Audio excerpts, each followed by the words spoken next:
जिन्हें आज नियम 377 के अधीन मामले उठाने की अनुमति प्रदान की गई है, वह व्यक्तिगत रूप से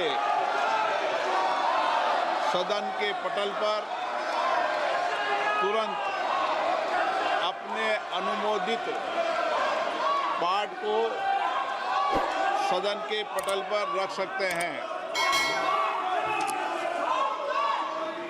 माननीय सदस्यगण, हम 18वीं लोकसभा के 5वें सत्र की समाप्ति की ओर अग्रसर हैं। यह सत्र 31 जुलाई 2025 को आरंभ हुआ था। इस सत्र में 14 सरकारी विधेयक पुनर्स्थापित किए गए तथा कुल 12 विधेयक पारित किए गए।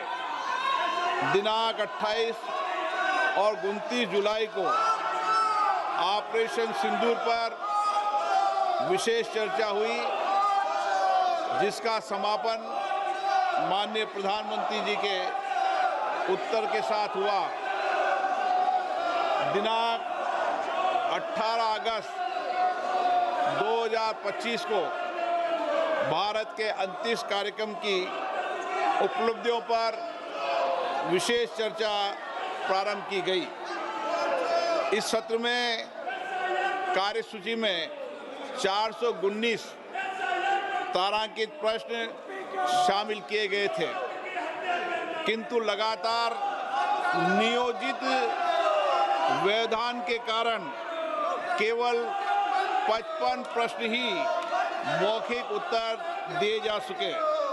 हम सभी ने सत्र के प्रारंभ में तय किया था कि हम इस सत्र में 120 घंटे चर्चा करेंगे। बिजनेस एडवाइजरी कमेटी में भी इस पर सहमति बनी थी, लेकिन लगातार गतिरोध और नियोजित व्यवधान के कारण हम केवल 37 घंटे ही चर्चा कर पाए। माननीय सदस्यगण,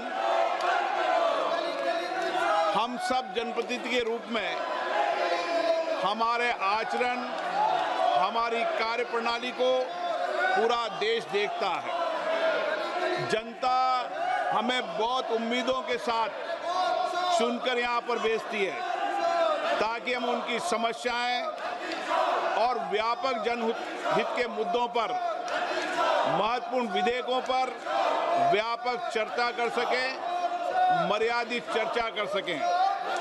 लेकिन पिछले कुछ दिनों से मैं देख रहा हूं कि सदन में सार्थक मर्यादा परंपराओं के अनुरूप चर्चा नहीं हो रही। माननीय सदस्यगण, जिस तरीके से सदन के अंदर, सदन के परिसर में जिस तरीके की नारेबाजी हो रही है, जिस तरीके से तख्तियां लेकर माननीय सदस्य आ रहे हैं, नियोजित गतिरोध किया जा रहा है, यह हमारी संसद की परंपराएं नहीं रही है। और विशेष रूप से इस सत्र में जिस भाषा का आचरण किया गया, जिस तरीके की नारेबाजी की गई, ये सदन की मर्यादाओं के अनुरूप नहीं है। हमें एक स्वस्थ परंपराओं का निर्माण करना चाहिए और हमारी कोशिश होनी चाहिए कि हम संसद के अंदर गरिमापूर्ण चर्चा करें। लेकिन मैं लगातार देख रहा हूं नियोजित तरीके से गतिरोध करना, नारेबाजी करना, तख्तियां ले जाना।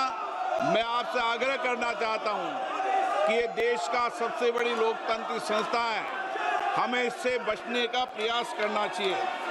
और संसद के अंदर भी और संसद के परिसर में भी हमारी भाषा संयमित और मर्यादित होना चाहिए।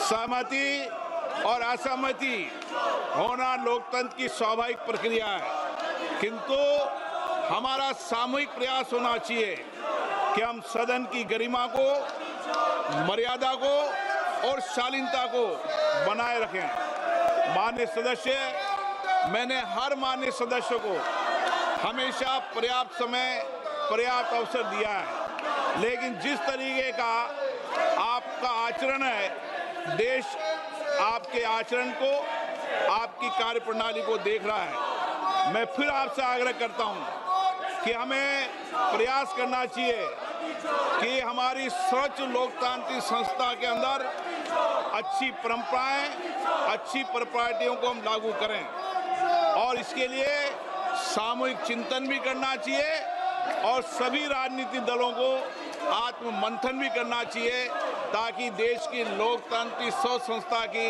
हम मर्यादा को बना रखें और यहाँ अपने आचरण व्यवहार से एक आदर्श स्थापित कर सकें।